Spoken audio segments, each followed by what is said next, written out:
बंगाल को योगी की जरूरत है और इसी पर आज की चर्चा है। बीजेपी प्रवक्ता गौरव मिश्रा हमारे साथ जुड़ चुके हैं। बहुत बहुत स्वागत है आपका।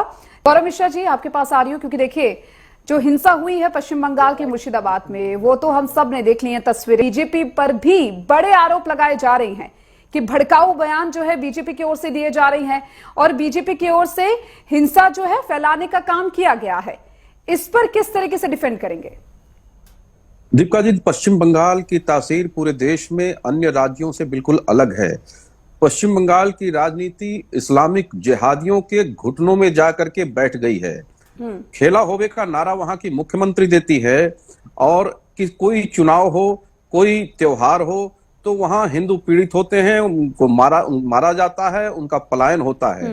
आपने देखा किस तरह से पंचायत के चुनाव में खुलेआम वहां पर कत्लेआम हुआ, किस तरह से 60 साल की महिला की पोती को उसके सामने बलात्कार किया गया, उसकी हत्या की गई, उनके बच्चों की हत्या की गई। और ये हत्याओं के बाद जो ये मक्कारी का चेहरा लेकर के तृणमूल कांग्रेस के सत्ताधारी नमूने बैठ जाते हैं और उनको प्रोटेक्ट करते हैं और उनके लिए एक शील्ड का काम करते हैं और दूसरे राज्यों का उदाहरण देते हैं, जबकि पूरे पश्चिम बंगाल में पलायन होकर के झारखंड, आसाम, बिहार लोग जा रहे हैं। कितनी घिनौनी बात इन्होंने की है। ये कह रहे हैं कि हिंदू भेष बदल के मुसलमान बन करके पश्चिम बंगाल में जा रहे हैं आतंक फैलाने के लिए। ये गिरफ्तार करके दिखाएं, बताएं कौन से हिंदू हैं। लेकिन इस तरह से बदनाम करेंगे जो बांग्लादेश से ये आतंकवादियों को इंपोर्ट कर रहे हैं, जो बुला करके वहां पर पुलिस विभाग में भर्ती करा दिया इन लोगों ने, जो घोटाला किया शिक्षकों का, वो अपनी नाकामी नहीं बता रहे हैं। ये इस तरह से दूसरे के कंधे पर रख करके अपने कुकर्मों को छुपाने का काम कर रहे हैं। आदरणीय मुख्यमंत्री योगी आदित्यनाथ जी ने जो कहा है बहुत साफ और सीधी भाषा में कहा है, लातों के भूत बातों से नहीं मानते।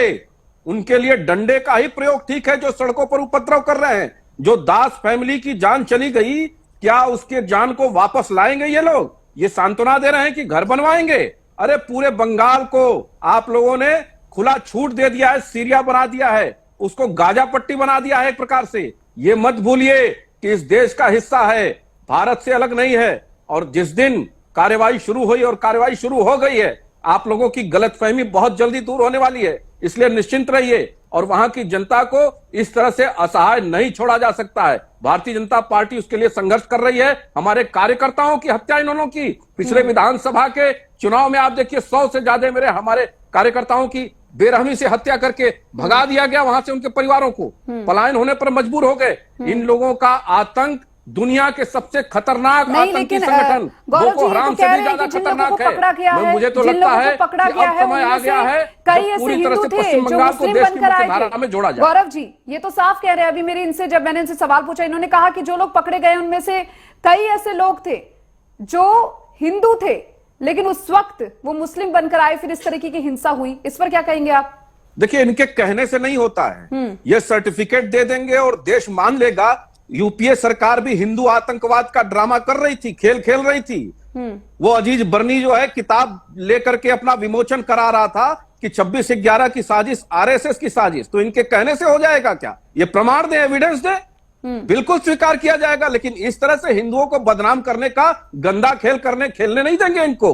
वहां हिंदू मर रहा है और हिंदुओं को बदनाम कर रहे हैं। ये चाल इनकी पुरानी घिनौनी चाल है और ये चाल बेनकाब हो चुकी है। इसलिए इस तरह की बातें न करें तो ही अच्छा है। ठीक है गौरव मिश्रा जी, आपके पास में आऊंगी क्योंकि देखिए बार बार में घूम फिर कर एक ही सवाल उठता है, एक ही सवाल बार बार में आता है और बार बार में यही सवाल उठाया जाता है कि भारतीय जनता पार्टी पर ही आखिर ये सवाल क्यों? जब भी हिंसा होती है, चाहे हम किसी भी राज्य की बात करें जो बीजेपी शासित राज्य नहीं है, जब भी हिंसा हुई है तब यही सवाल उठता है कि भारतीय जनता पार्टी के द्वारा इस तरीके के आरोप लगाए गए, भारतीय जनता पार्टी के द्वारा इस तरीके की हिंसा भड़काई गई या फिर भड़काऊ बयान दिए गए। ऐसा क्यों? ये जो इस तरीके की पूरी पिक्चर बनी हुई है, ये पिक्चर आखिर क्यों बनी हुई है? देखिए, उत्तर प्रदेश में भारतीय जनता पार्टी की सरकार चल रही है, मध्य प्रदेश में है, राजस्थान में है, बिहार में है, एलआईएस की सरकार। कहीं भी इस तरह का आतंकवाद, कहीं भी इस तरह के दंगे फसाद हिंसा नहीं हो रहे हैं। क्यों पश्चिम बंगाल में ही बार बार होते हैं? और बड़ी हमदर्दी है दीदी को, तो संदेश खालिद के पीड़ित महिलाओं के पास भी जाना चाहिए था उनको। वहां तो नहीं गए। जो मारे गए पंचायत चुनाव में, उनके घरों में भी जाना चाहिए था। वहां तो नहीं गए ये लोग, क्योंकि वहां इन्हीं गुंडों के बल पर ये सरकार चला रहे हैं और इन गुंडों का क्लब गांव गांव में बना करके टीएमसी बैठी हुई है। जो कभी सीपीएम किया करती थी उससे 100 गुना बढ़ा दिया अपराध को इन लोगों ने। अब पूरे उद्योग धंधे कारोबार पूरे बंगाल की तासीर को खत्म कर दिया, तार तार करके रख दिया और ये वोट परसेंटेज गिना रहे हैं। आप देखिएगा आने वाले चुनाव में आपका वोट परसेंट कहां जाता है। और जिस तरह से पश्चिम बंगाल की मुख्यमंत्री अपने आप को प्रस्तुत करती हैं, ऐसा लगता है मानो वो किसी देश की प्रधानमंत्री हो, भारत का हिस्सा पश्चिम बंगाल ना हो। केंद्र द्वारा पारित चुनी हुई लोकतांत्रिक सरकार के द्वारा बनाया हुआ कानून उसको पश्चिम बंगाल में लागू नहीं होने देंगे। इस तरह के बयान इनके मंत्री देते हैं और खुले तौर पर हिंसा और आतंक की धमकी देते हैं। आप बताइए वो देश का हिस्सा है या किसी दूसरे देश का हिस्सा है? टीएमसी का व्यवहार पूरी तरह से राष्ट्रद्रोहिता वाला व्यवहार है। मणिपुर का मुद्दा बहुत उठता है। आप देख लीजिए, कभी भी विपक्ष इस मुद्दे को जरूर उठाता है कि आखिर जो मणिपुर में हिंसा हुई उस पर क्यों बात नहीं कर रही है फिर बीजेपी? हाँ बिल्कुल, मणिपुर में क्यों नहीं बात करेंगे। मणिपुर में तो सदन में हमारी पार्टी ने कहा, सरकार ने कहा कि आइए हम बहस करते हैं सदन में, तो सदन छोड़ करके भाग गए ये लोग। उसमें बहस करना चाहिए था, क्यों नहीं मणिपुर पे बहस करते हैं?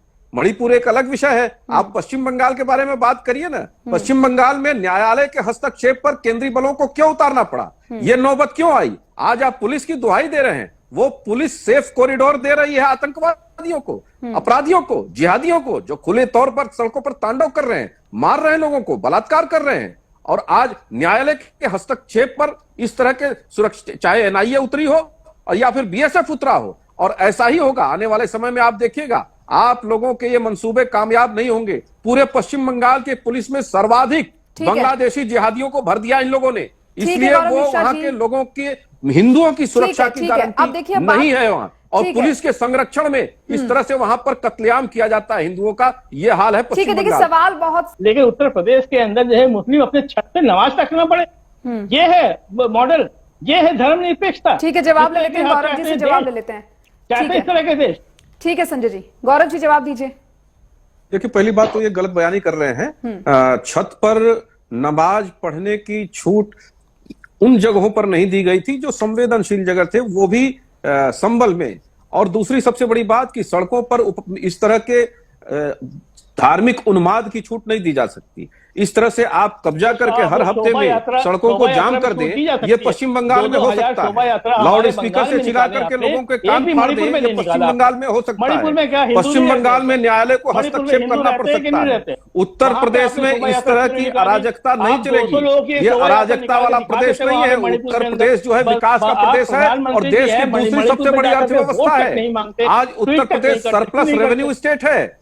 कहां किस गलतफहमी में? कभी पश्चिम बंगाल देश का सर्वाधिक जीडीपी देने वाला प्रदेश हुआ करता था, आज रसातल में चला गया। 29वें 30वें नंबर पर है पश्चिम बंगाल। कहां पर हैं आप? कोई निवेश करना नहीं चाहता, पश्चिम बंगाल की यात्रा नहीं करना चाहता। निवेश तो बहुत दूर की बात है, लोग पश्चिम बंगाल जाना नहीं चाहते। जिस काली पूजा, जिस दुर्गा पूजा के लिए पूरे देश में जाना जाता था, उस काली पूजा और दुर्गा पूजा को प्रतिबंधित कर दिया इन लोगों ने, बनाने नहीं देते हिंदुओं को। ये दशा कर दिया है और आज ये दूसरे प्रदेशों का उदाहरण दे रहे हैं। ये कैसी बात है? आप बताइए। टीएमसी के लोग इस बात को समझ लीजिए, टीएमसी के लोग गुंडे के नाम से जाने जा रहे हैं। चलिए